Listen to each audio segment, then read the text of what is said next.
বাংলাদেশের বাইরে পৃথিবীর বিভিন্ন প্রান্তে যে যেখান থেকে চ্যানেলে দেখছেন আপনাদের সকলকে সাদর আমন্ত্রণ তৃতীয় মাত্রা দেখবার জন্য। সাম্প্রতিক নানা বিষয় নিয়ে কথা বলবার জন্য আমার আজকের অতিথি বসা আছেন ইতিহাসবিদ, শিক্ষক, গবেষক, সম্পাদক প্রফেসর ডক্টর সৈয়দ আনোয়ার হোসেন।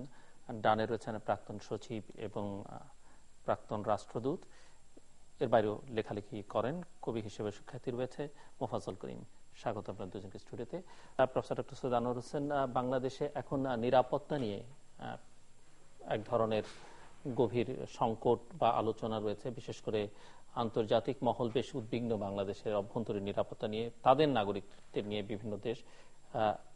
এবং এর কারণ হিসেবে অনেকে বলছেন যে বাংলাদেশ একটা রাজনৈতিক দুর্যোগের মধ্যে আছে। এই রাজনৈতিক দুর্যোগ মোকাবেলা যতক্ষণ পর্যন্ত সঠিকভাবে বাংলাদেশ করতে না পারবে ততক্ষণ এই সংকট আরো ঘনীভূত হতে থাকবে এবং এটি বাংলাদেশকে শেষ পর্যন্ত কোথায় নিয়ে যাবে সেটি বলা খুব দুরূহ। আপনি কি মনে করেন? বাংলাদেশ রাজনৈতিকভাবে দুর্যোগপূর্ণ আবহাওয়া পাড়ি দেওয়ার ব্যাপারটি আজকে নতুন নয়। দেখুন, সেই 14 শতকে মিনহাজুস সিরাজ তাবাকাতি নাসিরি লিখেছিলেন। সেখানে বঙ্গভূমি, বঙ্গদেশ অর্থাৎ আজকের পশ্চিমবঙ্গ এবং বাংলাদেশ মিলিয়ে যে অবিভক্ত ভূখণ্ড, সেটাকে বলেছিলেন বালাগাগপুর। বালাগাগপুর মানে হচ্ছে ঝগড়া বিবাদের দেশ। কাজে এটা সবসময় ছিল। এবং তারও আগে একটু পিছিয়ে যাই, 594 খ্রিস্টাব্দে শশাঙ্ক পশ্চিম বাংলা গৌড়ে একটা স্বাধীন বাংলা রাজ্য গড়লেন এবং সেটি প্রথম স্বাধীন রাজ্য বাঙালিদের করা। তিনি কিন্তু তার রাজ্য সীমানা ওই আজকের পশ্চিম বাংলার মধ্যেই সীমিত রেখেছিলেন, পূর্ব বাংলার দিকে নজর দেননি। কেন দেননি? কারণ হচ্ছে অনেক ছোট ছোট রাজা একে অপরের সঙ্গে লড়াই করছে, কে বড় রাজা হবে। কাজে শশাঙ্ক সাহস পেলেন না যে এই এত জটিল সংকটাপন্ন একটি ভূখণ্ডে নিজের নাক গুলিয়ে নাকটা পুড়িয়ে ফেলবেন, তা সাহস পাননি। তো কাজেই আজকে যে রাজনৈতিক দুর্যোগপূর্ণ আবহাওয়াটি, আমি এভাবেই বলবো আর কি, সেটি নতুন নয়, সবসময় ছিল। তবে সাম্প্রতিক কালে কিছু ঘটনা, আপনি যেমনটা নির্দেশ করছিলেন যে নিরাপত্তা সংশ্লিষ্ট হয়ে গেছে এই রাজনীতির কিছু ঘটনা। তো এখন একটা প্রশ্ন হলো যে নিরাপত্তা বলতে কি বোঝায়। এটা নিয়ে কিন্তু আমরা হরহামেশা বা সাধারণ নেই যে কথা বলি যে যখন একটি রাষ্ট্র তার অস্তিত্বের সংকটের মুখোমুখি হয়, বাইরের শত্রুর আক্রমণে, বাইরের শত্রুর ষড়যন্ত্রের কারণে, সেটাকেই নিরাপত্তার সংকট বলা হয়। ব্যাপারটা কিন্তু আজকাল তা নয়। এবং এ নিয়ে অনেক কথা হয়েছে নিরাপত্তা নিয়ে, যাকে বলা যায় একটা বড়সড় রকমের বয়ান আছে, ইংরেজিতে যাকে বলে ডিসকোর্স। নিরাপত্তা সংক্রান্ত বিশাল বহুমাত্রিক বয়ান আছে। তো ওগুলো কথা বলবার সময় বা সুযোগ তো টেলিভিশনের পর্দায় নেই আর কি। আমি একটু সহজে সংক্ষেপে বলি, 2005-এ জাতিসংঘ তখন মহাসচিব কোফি আনান, তার উদ্যোগে একটা বিশেষ কমিটি এই নিরাপত্তার একটা সংজ্ঞায়ন করেছিল। সেখানে দেখা যাচ্ছে যে নিরাপত্তাকে সামগ্রিক অর্থে, সামরিক নিরাপত্তা, বেসামরিক নিরাপত্তা, সব ধারণাকে সমন্বিত করে নিয়ে ত্রিমাত্রিক ধারণা করা হয়েছিল। এই আজ আমাদের অনুষ্ঠান তৃতীয় মাত্রার মতো আর কি। 3টি মাত্রা ছিল। একটা হচ্ছে freedom from fear, 2 number freedom from want, 3 number freedom two live in dignity. এই 3টি মাত্রা যদি সম্পূর্ণ হয় তখন বলা যাবে যে একজন মানুষ বা একদল মানুষ নিরাপত্তার মধ্যে বসবাস করছে। তা এখন সাম্প্রতিক কালে বেশ কিছু ঘটনা ঘটে গেছে। 2জন বিদেশি আমাদের এখানকার দুষ্কৃতকারীর গলিতে নিহত হয়েছেন। এখন প্রথমত বলা হচ্ছে যে গোয়েন্দা ব্যর্থতা। গোয়েন্দা ব্যর্থতা এই জন্যেই যে এই 2জন বিদেশি নিহত হয়ে গেলেন একেবারে প্রকাশ্যে। এরা কিন্তু যে এরা বাড়িতে ছিলেন, এদেরকে যে আক্রমণ করে হত্যা করা হয়েছে তা তো নয়। এরা রাজপথে ছিলেন, পথে ছিলেন, সবার চোখের সামনে এদেরকে হত্যা করা হয়েছে। তো গোয়েন্দা ব্যর্থতার আবার এর একটা পরিপূরক মন্তব্য হচ্ছে, এরা এমন কোনো মানুষ ছিলেন না যাদের গোয়েন্দাদের নজর থাকবে, এরা অতি সাধারণ মানুষ আর কি। তবু যা হোক, প্রশ্নটি উঠে গেছে যে আমাদের আইন শৃঙ্খলা পরিস্থিতি। একটি তো মার্কিন দূতাবাস বলেছে যে তাদের কাছে তথ্য ছিল এবং তারা সেই তথ্য জানিয়েছে যে বিদেশি নাগরিকদের উপরে হামলা হতে পারে। সংশ্লিষ্ট মন্ত্রণালয় তারা জানিয়েছেন, এটা হ্যাঁ, পররাষ্ট্র মন্ত্রণালয় তারা জানিয়েছিলেন। কিন্তু বিদেশিদের উপরে হামলা হবে সেই অর্থে কিন্তু সাধারণত সেই বিদেশি যারা অত্যন্ত গুরুত্বপূর্ণ হয়, ধরুন কূটনৈতিক দায়িত্ব পালন করছে, বড় দায়িত্বে আছে, কিন্তু এরা যে দুজন নিহত হলেন এরা অতি সাধারণ একেবারে অজ্ঞাতনামা বলা যেতে পারে একেবারে। তো এখন প্রশ্ন হচ্ছে, আইন শৃঙ্খলা পরিস্থিতি যদি এভাবে ভেঙে পড়ে, যে নাগরিকের নিরাপত্তা স্বদেশী বা বিদেশি, এ প্রসঙ্গে কিন্তু এটাও বলবো আমরা, স্বদেশী মানুষের অহরহ কিন্তু নিহত হওয়ার ঘটনা ঘটছে, কত রকমের খুন হচ্ছে, এমনকি ছোট শিশুরাও বাদ পড়ছে না এই ধরনের হত্যাকাণ্ডের হাত থেকে। তো সেই জন্যে একটা প্রশ্ন উঠে গেছে যে নাগরিক জীবনের সামগ্রিক নিরাপত্তা কি বিঘ্নিত হতে চলেছে কিনা। তো সেখানটাতে নিরাপত্তার প্রশ্ন। আর দেখুন, এই যে হিউম্যান সিকিউরিটি, এই যে তিনটি মাত্রা বললাম, মানবিক নিরাপত্তা, তার আরেকটি দিগন্ত হচ্ছে অর্থনীতি। অর্থনীতি যদি ভঙ্গুর হয়ে যায়, অর্থনীতি যদি নেতিবাচক প্রভাবের অধীন হয়ে যায়, তাহলে কিন্তু নাগরিক জীবন বিপন্ন হয়। আমাদের পোশাক খাত এখন বিপন্ন হয়ে গেছে দুজন বিদেশি নাগরিক হত্যাকাণ্ডের পরে, এবং আরো অনেক কিছু ঘটে যাচ্ছে। বিদেশি রাষ্ট্রদূতরা বা বিদেশি শক্তিবর্গ রেড অ্যালার্ট যেটা জারি করেছেন, আবার কখনো বলা হচ্ছে না করা হয়নি, বরং প্রচলিত সতর্কতাকে একটু উঁচু মাত্রায় নিয়ে যাবার চেষ্টা করে। যাই হোক, নিরাপত্তার প্রশ্নটা কিন্তু সামনে এসে গেছে। অভ্যন্তরীণ নিরাপত্তা বা আণবিক নিরাপত্তা, উপরন্তু দেশ যদি বিদেশি ষড়যন্ত্রের শিকার হয়, সেখানে কিন্তু দেশের সামগ্রিক নিরাপত্তাও প্রশ্নবিদ্ধ হয়ে যায় আর কি। সেই জন্য আজকাল এই আলোচনাগুলো চলছে বলে আমার কাছে মনে হয় আর কি। যাচ্ছি আবার আপনার কাছে, মিস্টার মোফাজ্জল করিম। এই একই বিষয়। ধন্যবাদ আপনাকে।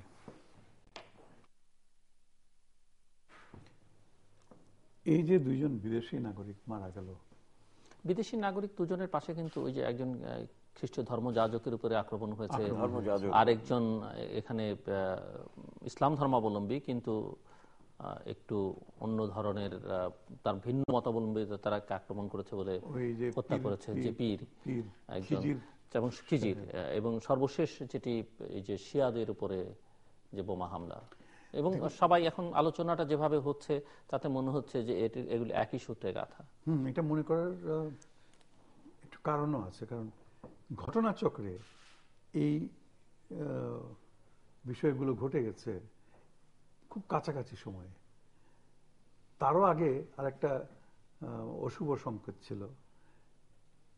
অস্ট্রেলিয়ার ক্রিকেট দল তাদের নির্ধারিত কর্মসূচি বাতিল করে, ক্রীড়া কর্মসূচি বাতিল করে তারা বলল বাংলাদেশে আসবে না। কি জন্য? নিরাপত্তার কারণে আসবে না। ওখান থেকেই যেন আলোচনাটার সূত্রপাত হলো। এরপরে যদি এই হত্যাকাণ্ডগুলো না ঘটতো, একের পর এক ঘটতে ঘটতে একেবারে তাজিয়া প্রস্তুতি, মিছিলে বোমা বিস্ফোরণ বা গ্রেনেড বিস্ফোরণ, এগুলো যদি এক মাসের মধ্যে যদি না ঘটতো, তাহলে আলোচনাটা এত দূর গড়াতো না। আমি জানি না কি কারণে যে অস্ট্রেলিয়ানরা তাদের সফর সূচি যে বাতিল করলো, এটা একটা একটু রহস্যময় বটে। কারণ সেই সময়ে বাংলাদেশের এমন কোনো পরিস্থিতি এত বেশি খারাপ ছিল না। এর চাইতে খারাপ পরিস্থিতি নিয়েও তারা বিভিন্ন দেশে তারা খেলতে গেছেন।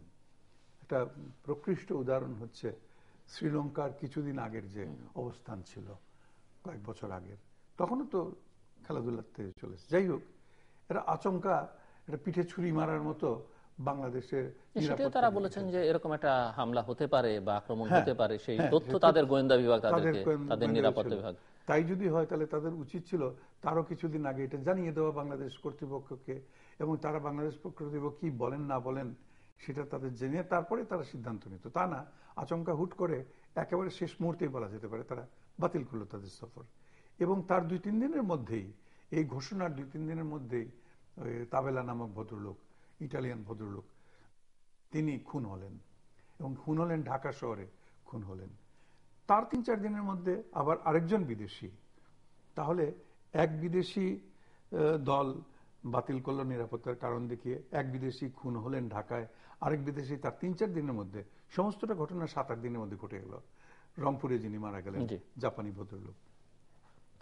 এগুলোতে একটু দুশ্চিন্তাগ্রস্ত হওয়ার কথাই বটে। সাধারণ মানুষের মধ্যে একটু প্রশ্ন জাগলো, ব্যাপারটা কি, এটা কি কোনোটা একটার সঙ্গে একটা লিঙ্ক নাকি, বিদেশিরা কি টার্গেট হয়ে গেল নাকি? বাস এই ইতনা হি বলে না উর্দুতে, ইতনা হি কাফি হ্যায়। বাস সঙ্গে সঙ্গে আমাদের কিছু অতি উৎসাহী এবং বড় রকমের শুভানুদ্দায়ী বলে পরিচিত কিছু বিদেশি কূটনীতিবিদ, এবং তারা আবার শীর্ষ পর্যায়ের, তারা এটা নিয়ে ভীষণ ধুলা উড়াতে শুরু করলেন। ওই যে ইংরেজিতে বলে কিকিং দি ডাস্ট করতে শুরু করলেন। কিরকম? তারা গিয়ে বললেন যে আমাদের বিদেশিরা এখানে নিরাপদ নয়, নিরাপত্তা আরো বাড়াতে হবে। কে? মার্কিন যুক্তরাষ্ট্র, অস্ট্রেলিয়া, কানাডা, যুক্তরাজ্য এবং যুক্তরাজ্য। আপনি যে দেশের রাষ্ট্রদূত ছিলেন বাংলাদেশের। তখন তো আমি তাদের সঙ্গে থেকেই দেখে এসেছি, ওনাদের অবস্থা খুব একটা ভালো ছিল তা মনে হয় না। আমার সময় একটা অত্যন্ত দুঃখজনক, আধা মিনিটে বলবো, দুঃখজনক ঘটনা ঘটেছিল। এক ব্রাজিলিয়ান ভদ্রলোক, একেবারে খেটে খাওয়া মানুষ, ইলেকট্রিক মিস্ত্রি ছিল, সে বেচারা বাড়ি থেকে বের হয়েছে, তাকে তাদের পুলিশরা অনুসরণ করতে করতে করতে করতে গিয়ে ট্রেনের মধ্যে তারা গুলি করে একেবারে পয়েন্ট ব্ল্যাঙ্ক সামনাসামনি 1-2 মধ্যে গুলি করে মেরে ফেললো। কি ব্যাপার? তাদের কাছে রিপোর্ট ছিল নাকি যে এই লোকটা সন্ত্রাসী। পরে দেখা গেল একদম ডাহা মিথ্যা কথা, তার বিরুদ্ধে কিছুই ছিল না।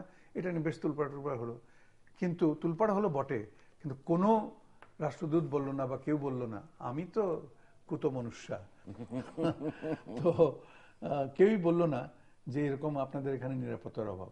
কিন্তু আচ্ছা, দ্বিতীয়ত এই যে এই ধরনের বিদেশি হত্যা মানে হচ্ছে, মারা যাচ্ছে, পৃথিবী থেকে এই প্রথম ঘটলো নাকি? হরদম হচ্ছে, আজকেও হয়তো 2-4টা বিভিন্ন দেশে পৃথিবীতে হচ্ছে, কিন্তু এগুলো নিয়ে কোনো কিছু কথা হয় না। কেন কদিন এই তাবেল্লা সিজার হত্যাকাণ্ডের কদিন পরেই তো ফিলিপাইনে 2জন সৈনিক কূটনীতিককে গুলি করে হত্যা করে। আচ্ছা, তো সেটা নিয়ে তো ফিলিপাইনে তো রেড অ্যালার্ট বা ইয়েলো অ্যালার্ট, গ্রিন অ্যালার্ট, কোনো অ্যালার্টই হচ্ছে না। তো এখন তাহলে তো শুনতে হবে আমাদের এখানে কেন হচ্ছে। আমাদের এখানে ওই যে দুটো ব্যাপার আছে, একটা হচ্ছে যাকে দেখতে নারী তার চলন বাঁকা। তাহলে আমরা দেখতে নারী কেন? হ্যাঁ, আমাদেরকে দেখতে নারী মনে হচ্ছে কেন? যেখানে দেখতে চলন বাঁকা বলতে হবে। এই নারী রয় দীর্ঘই কান না, রয় রস্যই কান না, সেটাই বলছি। তো যাই হোক, তো তার কারণও আছে কেন দেখতে নারী।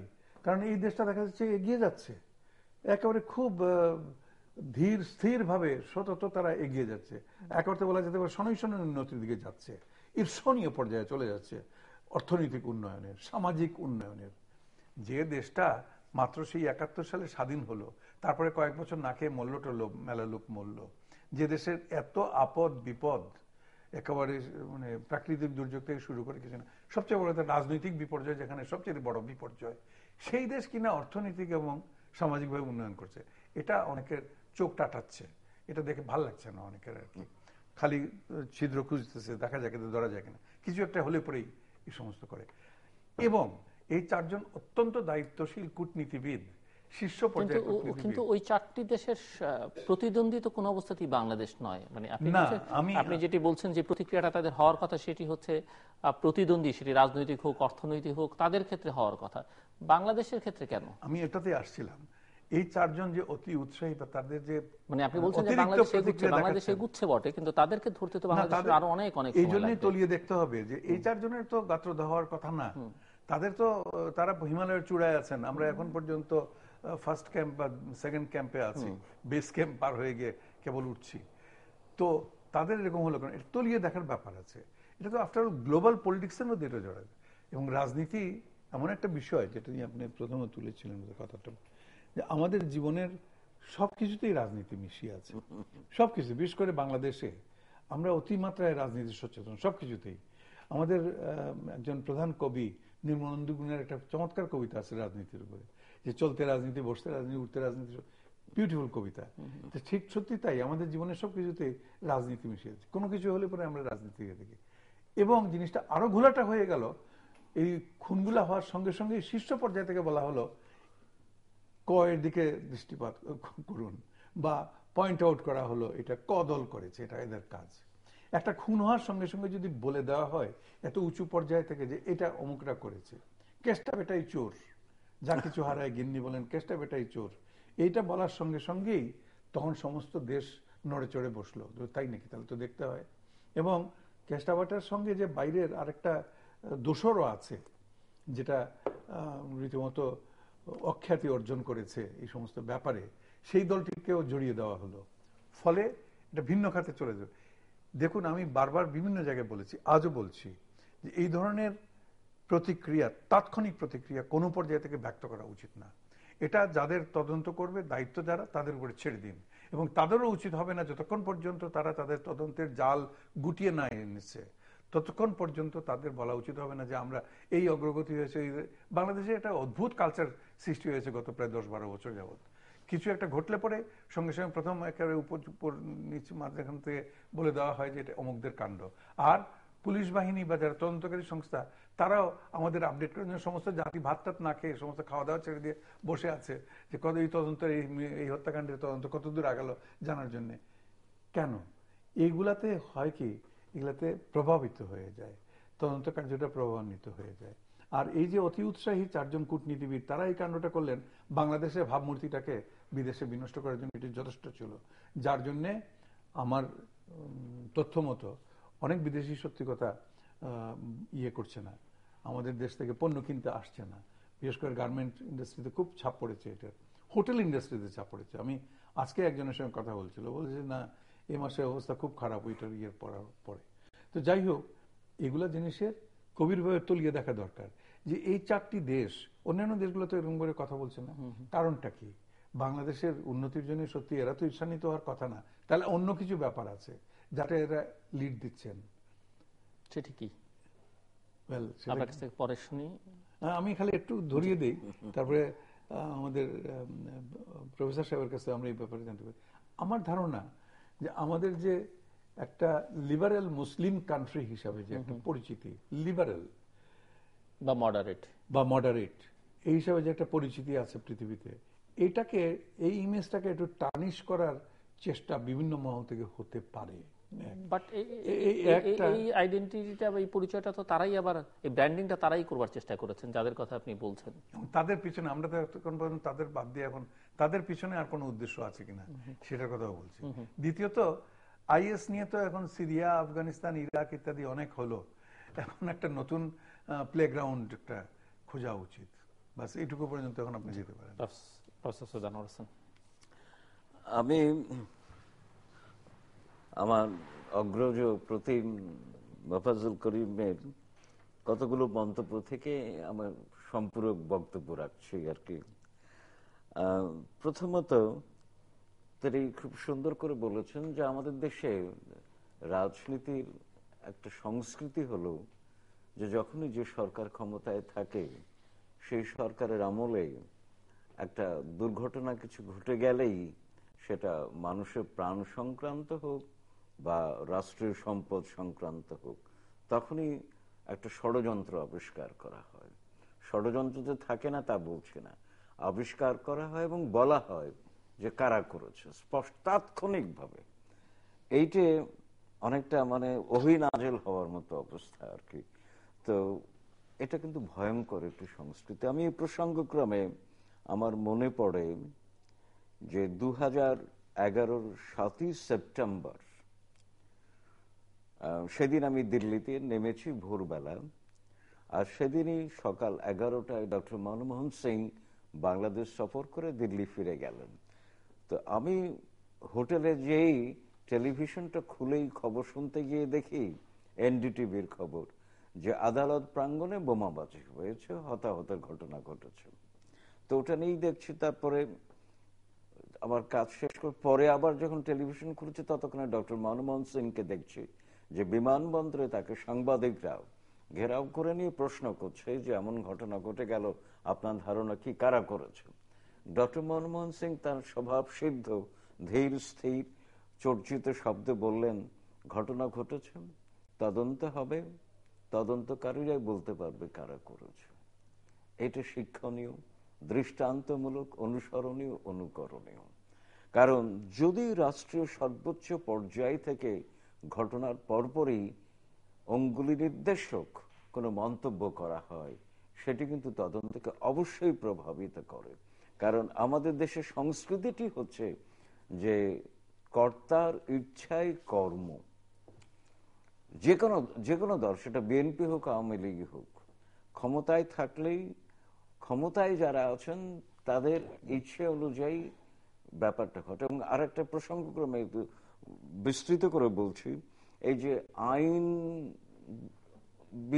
মন্তব্য বা আইনি মন্তব্য, যাকে বলা হয় লিগ্যাল ওপিনিয়ন, আমার অভিজ্ঞতা আছে বাংলা একাডেমিতে কাজ করবার সময়, যে আইনি মন্তব্য কিন্তু আগে ভাবতাম যে এটা বড় সড় রকমের মন্তব্য, অলঙ্ঘনীয় মন্তব্য, কিন্তু এখন আমি ওখানে গিয়ে দেখলাম যে কর্তা যেভাবে চাইবেন আইনজ্ঞরা ঠিক সেভাবে একটা মন্তব্য তৈরি করে দেবেন। যেমন ধরুন, ঢাকা বিশ্ববিদ্যালয় কদিন আগে, গত বছর বোধহয়, গত বছরের হ্যাঁ, উপাচার্য নির্বাচন হলো। সিনেটের 105 জন সদস্য, তার মধ্যে 25 জন উপস্থিত ছিলেন। এতে কোরাম হয় না, কোনোভাবেই কোরাম হয় না, রবার্টস রুলস অনুযায়ী কোরাম হয় না, আইন অনুযায়ী হয় না। কিন্তু ঢাকা বিশ্ববিদ্যালয়ের আইন বিশেষজ্ঞ, আইন উপদেষ্টা বলেছেন কোরাম হয়ে গেছে। তো কাজেই তো সেই জন্যে সমস্যাটা হলো যে সরকারিভাবে তাৎক্ষণিকভাবে মন্তব্য করলে সমস্যাটা কিন্তু আরো জটিল হয়ে যায় এবং এটা নির্দেশিত হয়ে যায় পথটি। আচ্ছা, আরেকটি হচ্ছে তৃতীয় দুনিয়ার একটি দেশ বাংলাদেশ। আমার কাছে সবসময় তৃতীয় দুনিয়ার ছোট ছোট দেশগুলো আকারে ছোট, হয়তো প্রকারে ছোট নয় সব রাষ্ট্রই। যেমন আমরা প্রকারে এখন ছোট বলবো না, আমরা আকারে ছোট হলেও, কারণ ওই যে মোফাজ্জল করিম ভাই যেটা বলছিলেন যে আমরা অর্থনীতিতে, সামাজিক সূচকে অনেকটা এগিয়ে গেছি, এবং ডক্টর অমর্ত্য সেনের কথা অনুযায়ী আমরা ভারতের চেয়ে অনেকটা এগিয়ে গেছি সামাজিক সূচকের দিক থেকে। কিন্তু সমস্যাটা হলো প্রথম বিশ্ব, যেটা সোভিয়েত ইউনিয়ন ভেঙে যাবার পরে দ্বিতীয় বিশ্ব চলে গেছে, কিন্তু প্রথম বিশ্ব আছে, তৃতীয় বিশ্ব রয়ে গেছে, মাঝখানটা শূন্য স্থান। এখন পুতিন সাহেব একটু নড়াচড়া করছেন যদি শূন্য স্থানটা পূরণ করা যায় কিনা। কথা হলো যে প্রথম বিশ্ব কখনোই তৃতীয় বিশ্বকে সুনজরে দেখে না, কারণ এদেরকে শোষণ করে, দহন করে প্রথম বিশ্ব গড়ে উঠেছে, অতীতের উপনিবেশবাদের ইতিহাস যা বলে। কাজে এদেরকে আষ্টে পৃষ্ঠে বেঁধে রাখাটাই এদের একটি মাত্র লক্ষ্য। তো সেই জন্য মনে হয় তৃতীয় বিশ্বের এই দেশগুলো নাচের পুতুল। মানিক বন্দ্যোপাধ্যায়ের সারা জাগানো উপন্যাস আছে নাচের পুতুল। আমি শিরোনামটা ব্যবহার করি, পুতুল নাচের ইতিকথা। পুতুল নাচের ইতিকথা, পুতুল নাচের ইতিকথা, দুঃখিত, ধন্যবাদ আপনাকে। পুতুল নাচের ইতিকথা। তো আমরা এই ছোট দেশগুলো তথাকথিত পুতুল নাচ নাচতে হয় আমাদেরকে, তো সেই পুতুল নাচ নাচাচ্ছে, আমি এটা মনে হয় আর কি। তবে এটাকে মোকাবেলা করতে গেলে যে পরিমাণ দৃঢ় এবং বেশ সবল নেতৃত্ব দরকার, সেই জায়গায় কিন্তু আমাদের একটু নেতৃত্ব শুধু বাচনিক হলে চলে না। আপনার অনুমতি নিয়ে আমি দুইটা লাইন পদ্য শুনাই। জি, কর। আমাদের চট্টগ্রামের একজন কবি ছিলেন ঊনবিংশ শতাব্দীর, নবীনচন্দ্র সেন। নবীনচন্দ্র সেন, উনি পেশায় একজন আইনজীবী ছিলেন। আইনজীবী। চমৎকার একটা কবিতা লিখে গেছেন, ধন্য আশা কুহকিনী তোমার মায়া। ওখানে এক জায়গায় তিনি বলেছেন, নাচায় পুতুল যথা দক্ষ বাজি করে, নাচাও তুমিও তথা অর্বাচীন নরে। বাংলাদেশ এখন অর্বাচীন নর হয়ে গেছে ওই দক্ষ বাজিকরদের হাতে। সেই জন্যে এখন যেটা প্রয়োজন আমাদের নিজস্ব যে নিরাপত্তা, ভাবমূর্তির নিরাপত্তা, অস্তিত্বের নিরাপত্তা, তার জন্যে যে দক্ষ, শক্ত, ঐকান্তিক নেতৃত্ব, সেই জায়গাটা আমার মনে হয় অনেকটা ঘাটতি রয়ে গেছে। নেতৃত্ব বলতে বাচনিক উচ্ছ্বাসকে আমি নেতৃত্ব মনে করছি না, কর্মকাণ্ডের মধ্য দিয়ে দৃঢ়তা প্রমাণ করা আর কি। তো সেইটা কবে পাবো জানি না আর কি, তবে আশা থাকে যে এমন নেতৃত্ব আসে, কারণ তা না হলে বাংলাদেশ এতদূর এগুলো কেন, এত কিছু সত্ত্বেও। তো ওদিক থেকে একটু আশাবাদী থাকবার চেষ্টা করছি। এই এই ঘটনাগুলোর সঙ্গে এখন সন্দেহ বা দু রকমের কথাবার্তা যেগুলো উঠে আসছে, একটি তো আইএস এর প্রসঙ্গ উনি উল্লেখ করলেন যে আইএস আছে কি নেই, সেটি একটি বিবেচ্য বিষয়। দ্বিতীয়ত হচ্ছে বড় ভাইরা যুক্ত হয়েছেন এর সঙ্গে।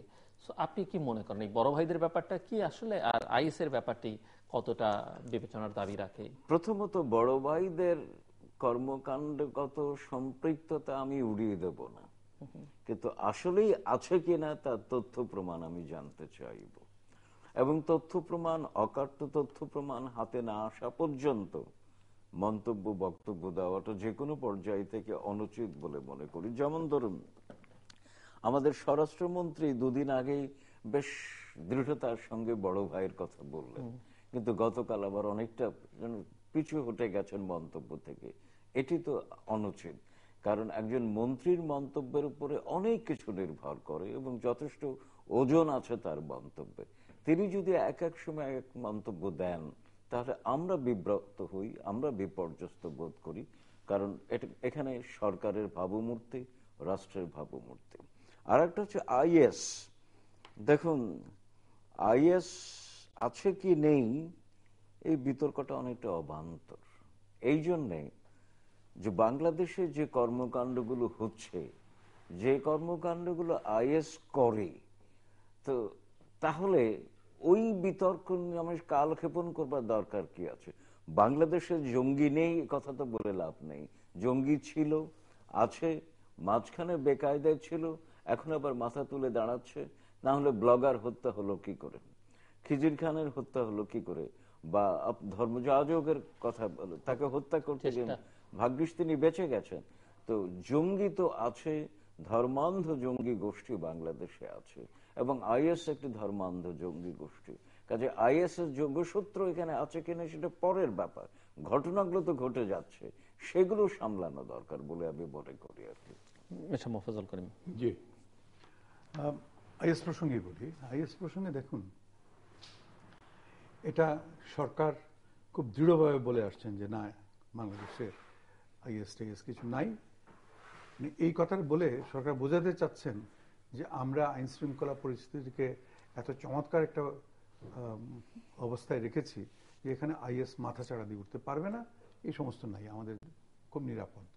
কিন্তু এত কমপ্লেসেন্সি যাকে বলে আর কি থাকা উচিত না। আইএস নেই যেমন ভাবে বলেছেন, তাতে মনে হয় জঙ্গিবাদও নেই বা জঙ্গি তৎপরতাও নেই, এটি তো বলবার চেষ্টা করেছেন তারা। যদিও সরকারের দিক থেকে বিভিন্ন সময় ভাষ্য ছিল যে তারা জঙ্গি তৎপরতার বিরুদ্ধে বেশ কার্যকর ভূমিকা রাখছেন এবং প্রায় প্রতিনিয়তই অস্ত্রশস্ত্র সহ গ্রেফতার করছেন, পত্রপত্রিকা, ছবি, টেলিভিশনের পর্দায় একদিকে বলছেন যে জঙ্গিদের ধরছেন এবং ব্যবস্থা নিচ্ছেন, অস্ত্র উদ্ধার করছেন, জঙ্গিরাও দুই একজন বন্দুক যুদ্ধে নিহত হচ্ছে ইত্যাদি ইত্যাদি। আরেকদিকে বলছেন যে না, জঙ্গিবাদ এটা অবশ্য সর্বশেষ বলা। কিন্তু এই যে যাই হোক, আইএসসি হোক আর জঙ্গিবাদই হোক, আমি আনোয়ার সাহেবের সঙ্গে, প্রফেসর আনোয়ারের সঙ্গে সম্পূর্ণ একমত যে এইগুলা নিয়ে একেবারে নিশ্চিন্ত হয়ে বসে বা ই করে থাকলে আছে কি না আছে বড় কথা নয়। যার যার দায়িত্বটা ঠিক মতো পালন করতে হবে। আমাদের যে বাহিনীগুলো রয়েছে, গোয়েন্দা বাহিনী রয়েছে, আইন শৃঙ্খলা রক্ষাকারী বাহিনী রয়েছে, তাদেরকে আমাদের কাজে লাগাতে হবে এবং তারা খুঁজে বের করতে হবে কোথায় কি আছে না আছে, এক। দ্বিতীয়ত, শুধু পুলিশি অ্যাকশন বা শুধু ইয়ে দিয়ে হবে না, গোয়েন্দা দিয়ে হবে না।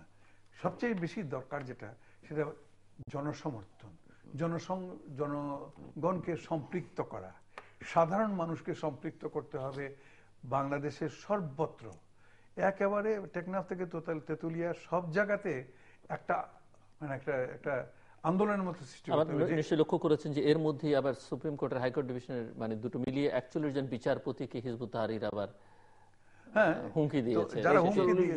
বিচারপতি তারা দিল, এগুলো বের করতে হবে এবং তাদেরকে এখন ওই হুমকি দেওয়ার সঙ্গে সঙ্গে যদি এখন পাইকারি হারে যদি গ্রেপ্তার করা শুরু করা হয় এবং যদি তাদেরকে রিমান্ডে নেওয়া আর হেনস্থ করা শুরু হয়, সেটা আরো উল্টে বুমেরেং হবে। কারণ তাতে হবে কি, যারা আসল অপরাধী যারা, তারা খুব বহাল তবিয়তে থাকবে এবং তারা খুশি হবে যে যাক, তদন্তটা অন্যদিকে চলে গেছে, এবং সেখানে আবার রাজনৈতিক মোড়ক পরিয়ে দেওয়া হবে। দেখা যাবে রাজনৈতিক পরিচয়ে যে অমুক দল ক দল অথবা খ দল বা ক খ দুইটাকে ইয়ে করা হচ্ছে, এটা ঠিক না আর কি। করতে হবে ওই যেটা বলছিলাম আর কি, সব মানুষকে জনমত সৃষ্টি করে, প্রবল একটা জনমত সৃষ্টি করতে হবে জঙ্গিবাদের বিরুদ্ধে, সন্ত্রাসবাদের বিরুদ্ধে, যে এটা একটা শান্তির দেশ। এই দেশে শান্তি প্রতিষ্ঠা করার জন্যেই এই দেশকে 71 সালে মুক্তিযুদ্ধের মাধ্যমে স্বাধীন করা হয়েছিল। বাঙালি অনেক দিন যাবৎ অশান্তির মধ্যে ছিল, বাঙালি তার ন্যায্য অধিকার থেকে বঞ্চিত ছিল, সুখ শান্তি নির্বাসিত ছিল। অন্তত 24টি বছর এই দেশে ছিল না সুখ শান্তি, আমরা অন্যের মুখের দিকে তাকিয়ে থাকতাম। এখন আমরা 71-এর পর থেকে তো আর অন্যের দিকে তাকিয়ে থাকার কোনো সুযোগ, এখন আমাদের কর্তৃত্ব আমাদের নিজেদের হাতে। সেইখানে সবাইকে নিয়ে না চললে পরে একা কোনো সরকারের পক্ষে, কোনো রাজনৈতিক দলের পক্ষে এই দেশ থেকে জঙ্গিবাদ বলুন, আইএসবাদ বলুন বা সন্ত্রাসবাদ বলুন, এগুলো নির্মূল করা যাবে না, সবাইকে নিয়ে যাবে। সেইখানে আবার মুশকিল, সেখানে সরকারের একটা জাত্যভিমান আছে যে অন্যকে কেন নিব সঙ্গে, আমরা একাই যথেষ্ট, আমরা একাই করব, অন্যকে নেব না। অন্যকে নিলে দোষটা কি? আমরা কয়েকটা এজেন্ডা ফিক্স করি না কেন, যে এই এজেন্ডাতে আমরা আলাপ আলোচনা করে তারপর এগোবো, এবং এখানে এখানে আমার সহায়তার দরকার অবশ্যই রয়েছে।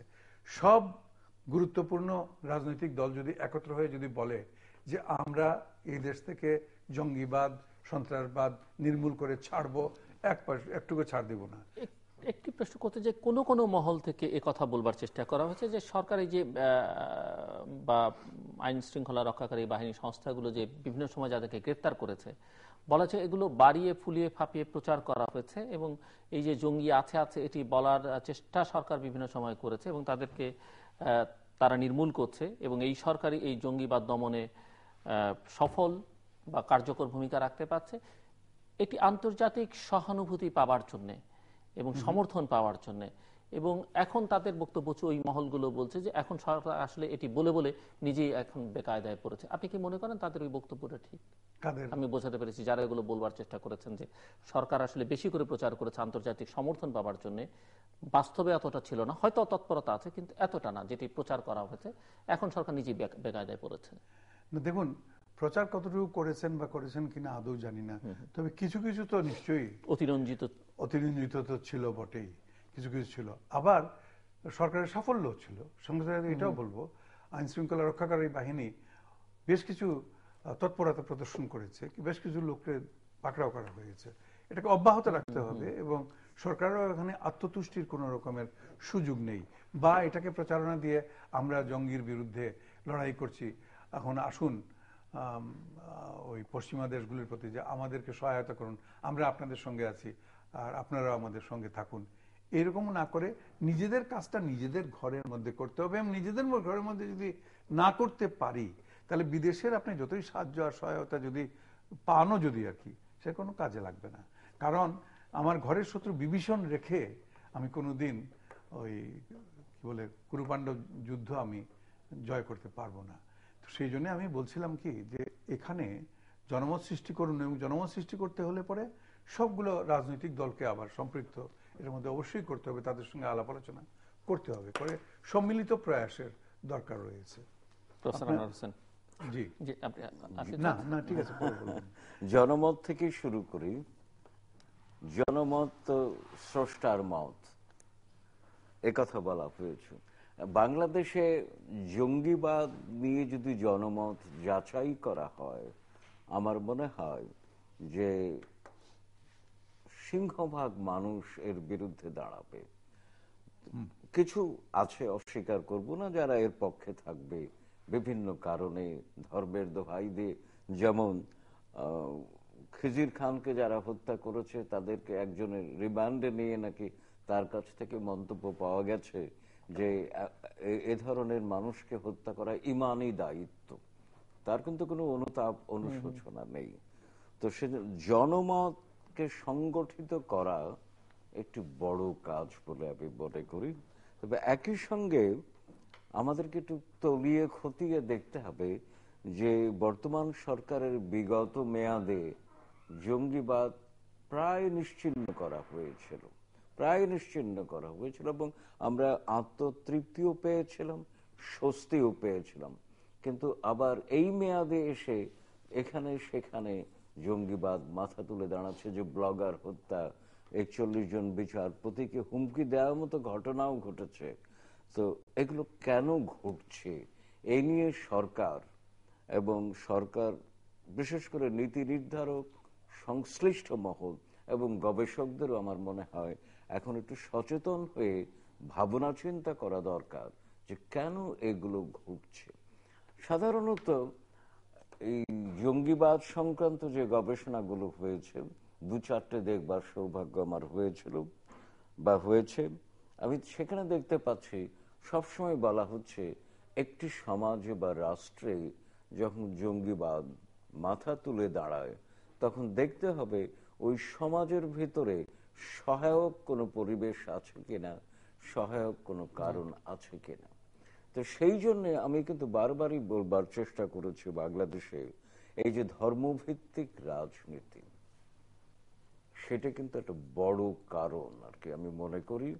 এবং আমি আমার মনে আছে একটু আত্মকথন হলেও প্রাসঙ্গিকতার স্বার্থে বলছি যে 1984 30শে নভেম্বর সেই সময় অত্যন্ত জনপ্রিয় সাপ্তাহিক বিচিত্রায় একটি প্রচ্ছদ প্রতিবেদন করেছিলাম, যার শিরোনাম ছিল বাংলাদেশে ধর্মভিত্তিক রাজনীতির পুনরুত্থান।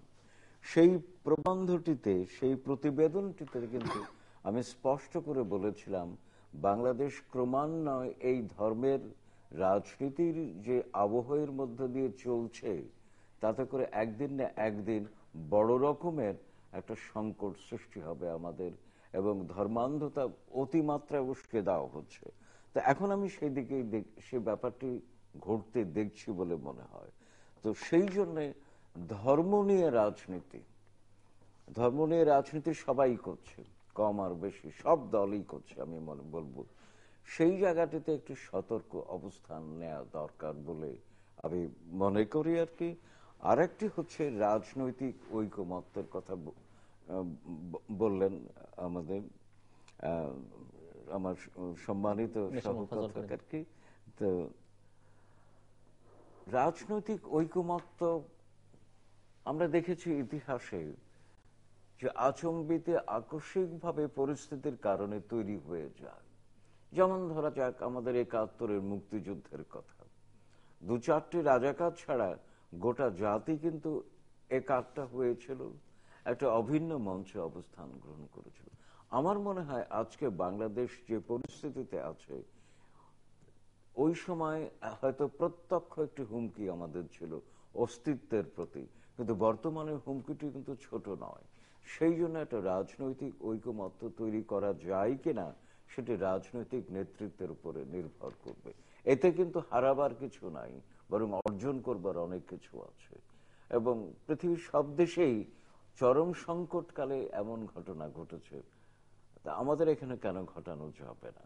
কারণ এখন যে পরিস্থিতি আছে একে ছোট করে দেখবার কোনো অবকাশ আছে বলে মনে হয় না। এমনকি সরকারের আত্মপ্রসাদ পাবারও কোনো যুক্তি নেই, কারণ এটাকে এখনই যদি ঠিক মতো মোকাবেলা না করা যায় তাহলে কিন্তু ভয়ঙ্কর ভাবে বিস্ফোরণ ঘটবে এই দৃশ্যপটে, যা কিন্তু আমাদের অস্তিত্বের সংকটে রূপান্তরিত হতে পারে বলে আমার মনে হয় আর কি। জি, এটা মোফাজ্জল করিম। জি বলুন।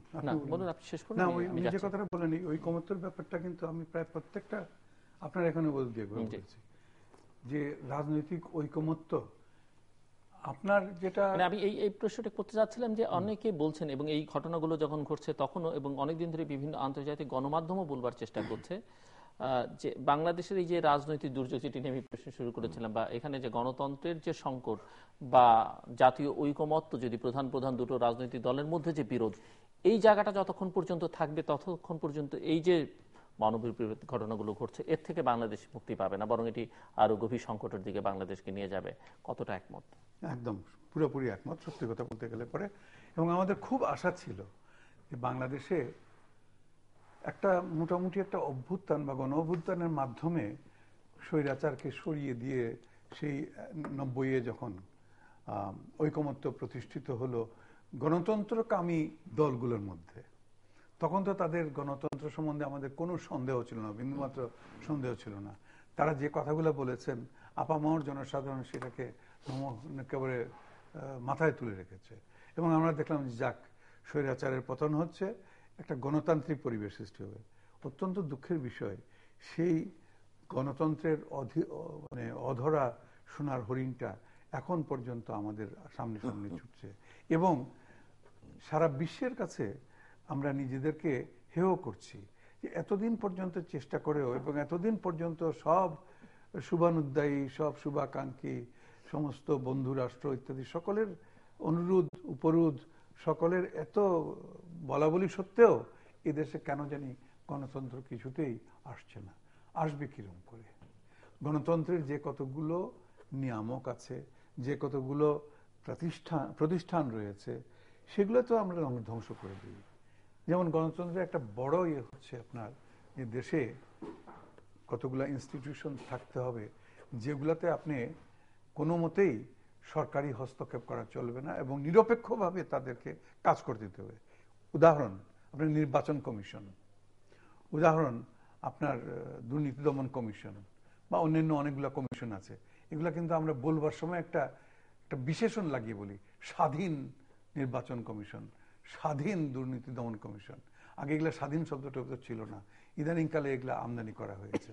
কিন্তু তারা কি সত্যি স্বাধীনভাবে কাজ করছে? এমনকি আমাদের বিচার ব্যবস্থা, সেখানেও হস্তক্ষেপ হচ্ছে এবং মানুষের আস্থা আস্তে আস্তে উঠে যাচ্ছে এগুলো থেকে।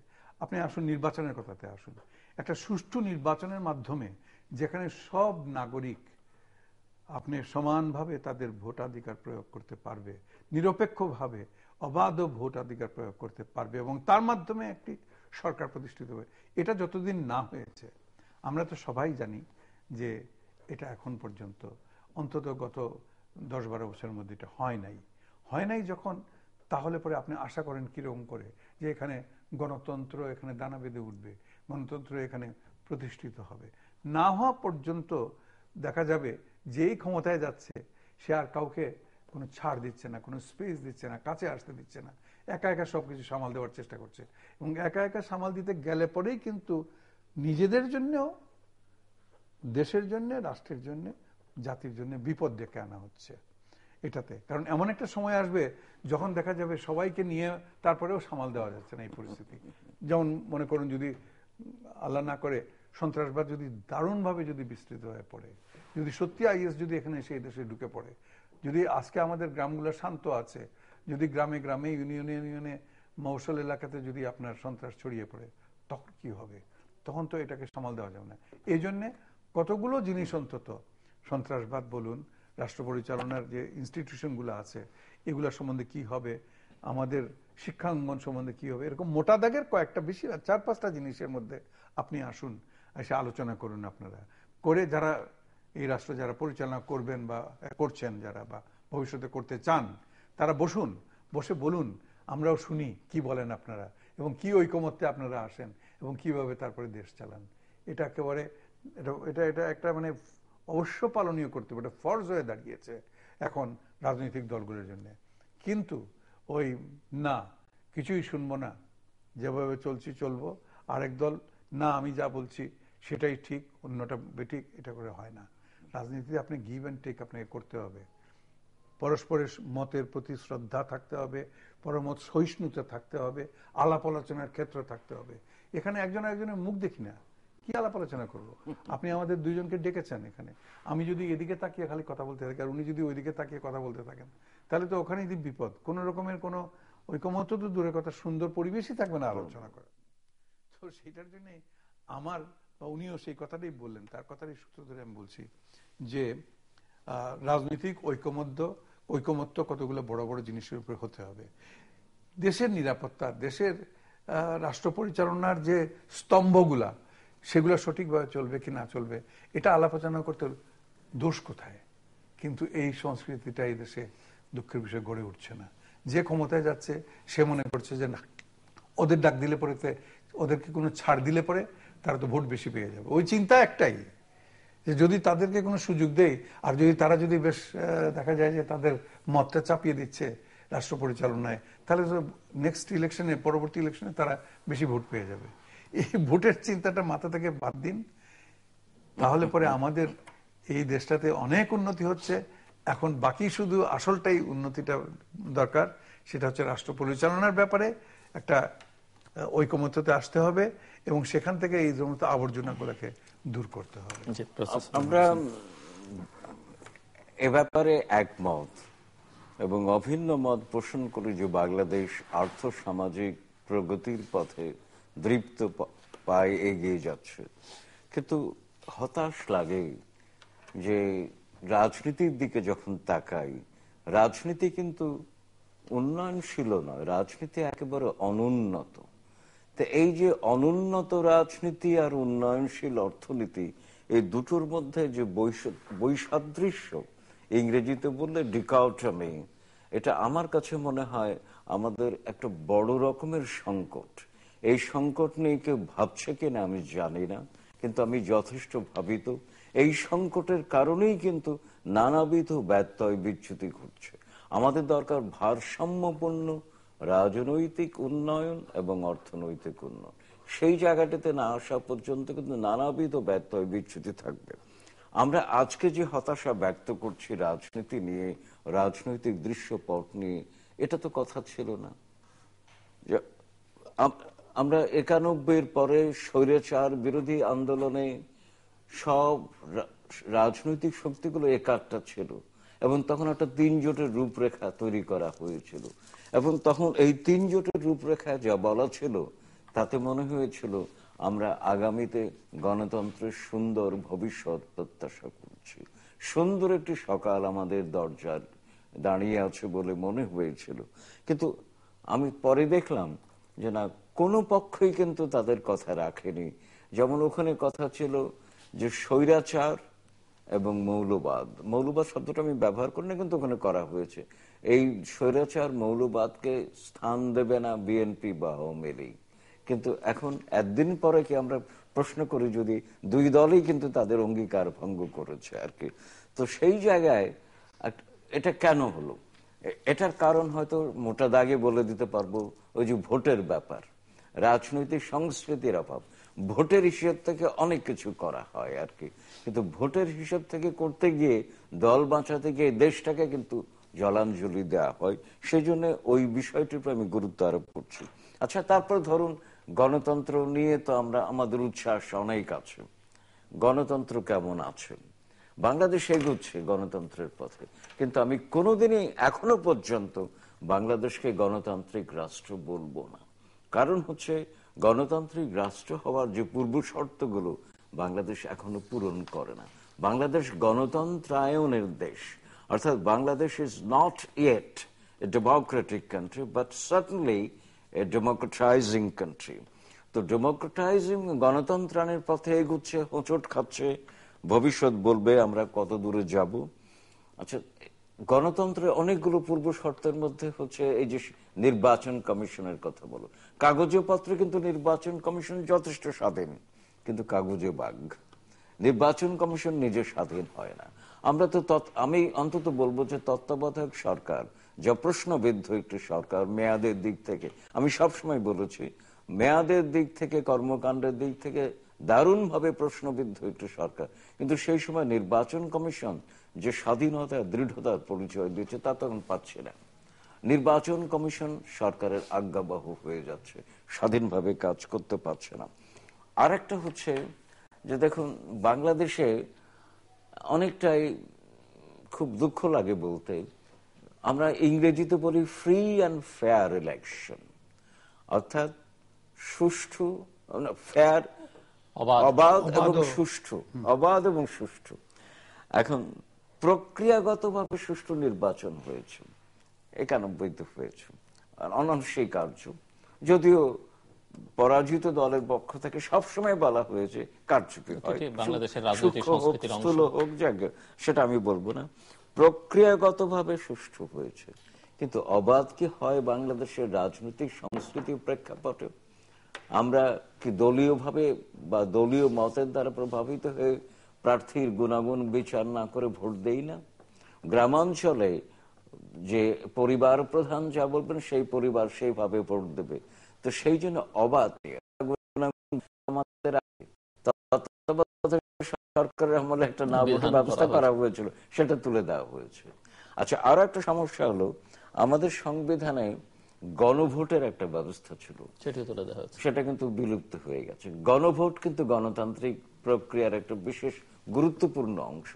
তো সব মিলিয়ে গণতন্ত্র অনেকটাই লেজে গোবরে হয়ে গেছে, এবং সেই জন্যে আমি মাঝে মধ্যে বলি, আমি লিখেছি বটে, যে বাংলাদেশে যা আছে এটা ডেমোক্রেসি নয়, ডেমোস্ক্লেরোসিস, একটা নতুন শব্দ।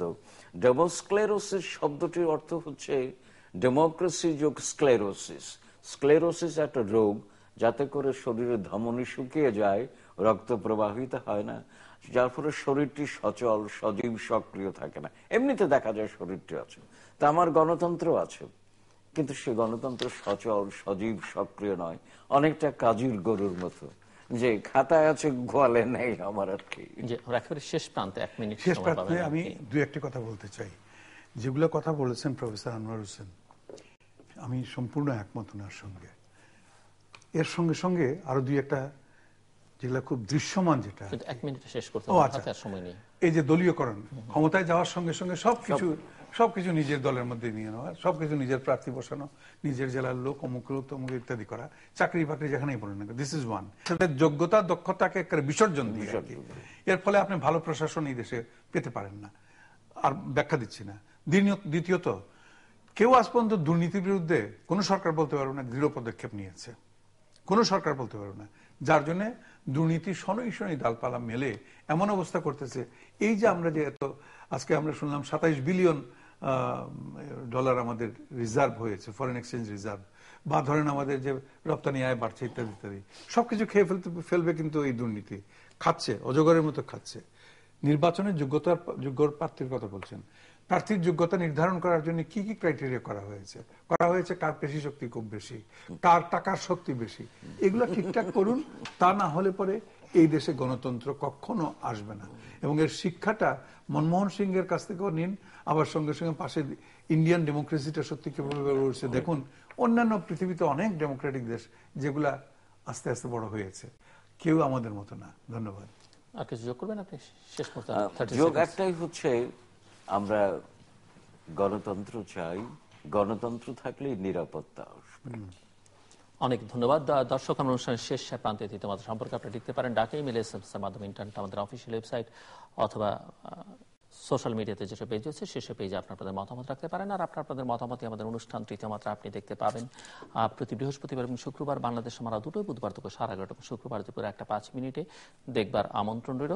মিস্টার মোফাজ্জল করিম এবং প্রফেসর ডক্টর সৈয়দ আনোয়ার হোসেন, অসংখ্য ধন্যবাদ আপনার দুজনকে। দর্শক মণ্ডলী, গণতন্ত্র এবং নিরাপত্তার সংকট আছে, অন্তত আমার অতিথি দুজনেরই একমত এই জায়গায়, এবং এই সংকট কাটিয়ে উঠবার জন্য, এবং এখানে জঙ্গিবাদের যে বিস্তৃতি মাত্রা যাই হোক না কেন, এটি যে আছে, ছিল, অস্বীকার করবার কোনো সুযোগ নেই।